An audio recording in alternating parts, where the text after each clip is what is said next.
Hello दोस्तों, मैं अनुज शर्मा आपका साथी हाजिर हूँ एक बार फिर से एक नए टॉपिक पर नई वीडियो लेकर। साथियों, जैसा कि आप जानते हैं कि हमने क्लास 10th के carbon and its compound chapter से पार्ट 1 वीडियो बना दी थी, आपको मिल गई होगी। पार्ट 2 वीडियो आज आपके सामने है। दिस इज अ पार्ट 2 और जल्द ही आपको पार्ट 3 मिलेगी। मैं माफी मांगना चाहूंगा क्योंकि पार्ट 1 और पार्ट 2 के बीच में बहुत गैप हो गया and I am sorry for that, but अब ऐसा नहीं होगा। Okay, actually some personal conditions and personal problem this, but now I will maintain the gap. Okay, तो स्टार्ट करते हैं अपने chapter carbon and its compound का पार्ट 2 को। जैसा कि आप जानते हैं कि हमने पार्ट 1 में 8 ब्रह्मास्त्र दिए थे। जो 8 चीजें होती है ना, ब्रह्मास्त्र जो तीर होते हैं, वही सटीक, जिससे पूरा का पूरा चैप्टर रिवाइज हो जाए। और मैंने ऐसा बोला था कि मैं 14 और 8 14 6 22 अराउंड 20 to 25 अराउंड 20 to 25 ऐसे ब्रह्मास्त्र दूंगा जिससे आपका पूरा चैप्टर धुआं धुआं हो जाएगा। ठीक है, तो अपने समय को बर्बाद ना करते हुए आते हैं कि कंपाउंड ऑफ कार्बन, ये 9th है। Compound of carbon which contain just carbon and hydrogen are hydrocarbons. क्या है कि compound of carbon which contain just carbon and hydrogen. Carbon का ऐसा कंपाउंड जिसमें ओनली कार्बन हो, हाइड्रोजन हो, उसको क्या बोलते हैं? हाइड्रोकार्बन बोलते हैं। And saturated hydrocarbon are alkanes. Saturated क्या होते हैं जानते हो ना? सैचुरेटेड वही अनसैचुरेटेड, सैचुरेटेड की which more solute can be added और in which no more solute can be added. Simple. Okay, तो सैचुरेटेड हाइड्रोकार्बन्स क्या होते हैं? एल्केन्स होते हैं। अनसैचुरेटेड हाइड्रोकार्बन्स क्या होते हैं? एल्कीन्स होते हैं। और जिसके अंदर एक या एक से ज्यादा ट्रिपल बॉन्ड हो, एक से ज्यादा ट्रिपल बॉन्ड हो, वन या more than one triple bond हो, उसको हम एल्काइंस कहते हैं। उसको क्या कहते हैं? उसको एल्काइंस कहते हैं। कंपाउंड का, कार्बन का ऐसा कंपाउंड जिसमें केवल कार्बन और हाइड्रोजन हो, उसको हाइड्रोकार्बन कहते हैं। सैचुरेटेड हाइड्रोकार्बन को एल्केन्स कहते हैं, अनसैचुरेटेड हाइड्रोकार्बन को एल्कीन्स कहते हैं। और जिसमें एक ऐसे एलिमेंट जिसमें एक या एक से ज्यादा ट्रिपल बॉन्ड हो, उसको एल्काइंस कहते हैं। समझ में आ गया? Next, series of compound in which the same functional group substitute for hydrogen in a carbon chain is called homologous series. Question आता है कि what is homologous series? 1 marks में क्वेश्चन आ सकता है, एमपी बोर्ड में आ सकता है या सीबीएसई में आ सकता है। इस बार तो अब तो सीबीएसई भी सब्जेक्टिव होने वाला है हम लोगों का कि what is homologous series question आ जाता है। हम आंसर क्या लिखेंगे? हमें क्वेश्चन नहीं मिल रहा है, हमने पूरा चैप्टर पढ़ लिया और हमें वो सटीक आंसर नहीं मिल रहा है जो हम पेपर में लिख दें और हमें पूरा का पूरा नंबर मिल जाए। वो हमें मिल ही नहीं रहा है। मिलेगा कहां? फिजिक्स धुआं पर। तो series of compound in which the same functional group substitute for hydrogen in a carbon chain is called homologous series. याद कर लेना, सीरीज ऑफ कंपाउंड की ऐसी जिसमें सेम फंक्शनल ग्रुप के सब्स्टिट्यूट हो, किसके लिए? हाइड्रोजन। किसके लिए? किसमें? कार्बन चेन में। उसको क्या कहते हैं? होमोलोगस सीरीज कहते हैं। अब आता है 11वां। बोले 11वां क्या कहता है? तो 11th ब्रह्मास्त्र कहता है कि the general formula for alkanes can be written as CnH2n where n is equal to 2 3 4 where n equal to 2 3 4 during 2 3 4। ये तो नेक्स्ट है। 11th है कि जो एल्केन्स के लिए जनरल फॉर्मूला होता है वो CnH2n, जहां n की वैल्यू 2 3 4 के आगे चली जाती है। अब आता है नेक्स्ट, कौन सा? 12th। तो 12th है कि during combusting carbon and all its allotropic form give out carbon dioxide along with heat and light.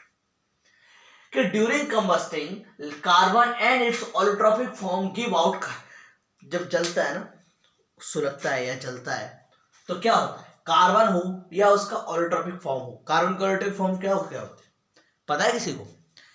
Carbon के ऑलोट्रॉपिक फॉर्म क्या क्या होते हैं, पता है किसी को?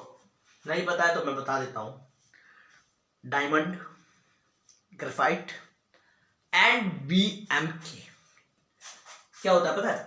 BMK, ये वाला BMK, that is buckminster fullerene. Spelling exact नहीं पता मेरे को, शायद ब्यूकमिनिस्टर फ्लोरीन, शायद यही है, चेक कर लेना एक बार, ठीक है। BMK, buckminster fullerene, that is diamond, graphite and BMK, buckminster fullerene.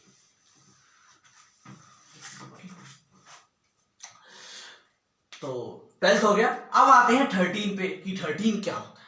तो 13 होता है कि saturated hydrocarbon gives clean flame.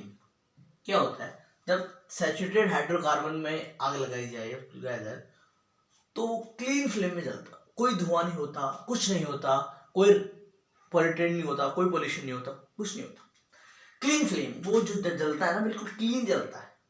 लेकिन अगर अनसैचुरेटेड हाइड्रोकार्बन जले तो क्या होता है, येलो फ्लेम जलता है और with lots of black smoke, जिससे काला धुआं निकलता है, जिससे काला धुआं निकलता है, लॉट्स ऑफ ब्लैक स्मोक।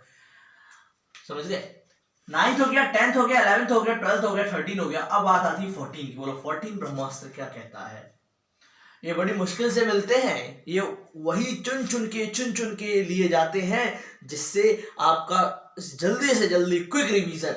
मेरा एक ही मकसद है कि आप लोगों के लिए क्विक रिवीजन कराना, ठीक है ना। कई बार ऐसा होता है कि हम पूरा चैप्टर पढ़ लेते हैं लेकिन हमें बहुत सी ऐसी डेफिनेशंस हैं जो हमें नहीं आती समझ में, या बहुत से सेंटेंस है या बहुत सा कहते हैं ना कुछ माइंड में कुछ कर्कश सी रह जाती है कि हमें कुछ रिपीट नहीं हो रहा है। तो ऐसा अगर ये आपको आप एक डायरी में छोटी सी डायरी में 20 to 25 पॉइंट्स हर चैप्टर के लिख लेंगे ना, और एग्जाम से अगर आप 3 घंटे 1 घंटे पहले, तो एग्जाम से पहले पढ़ना नहीं चाहिए, बाकी अगर आप 2-3 घंटे पहले पढ़ रहे हैं ना, तो आप इस डायरी को लेकर रिवीजन करते हैं ना, आपको बहुत ज्यादा वैल्यूएबल रहेगा। मैं सीरियसली कह रहा हूं, बहुत ही आपको वैल्यूएबल रहेगा।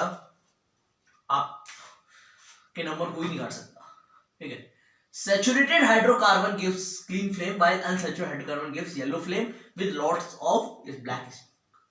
इसमें क्वेश्चन आ सकता है, इसमें क्या क्वेश्चन आ सकता है कि सैचुरेटेड हाइड्रोकार्बन जल को जलाएंगे तो क्या होगा, या अनसैचुरेटेड के साथ क्या होगा, ब्लैक स्मोक निकलेगा या नहीं निकलेगा, कौन सा फ्लेम होगा, येलो फ्लेम होगा कि क्लीन फ्लेम होगा, ऐसे क्वेश्चन आ सकते हैं डिफरेंशिएट करने के लिए, ठीक है।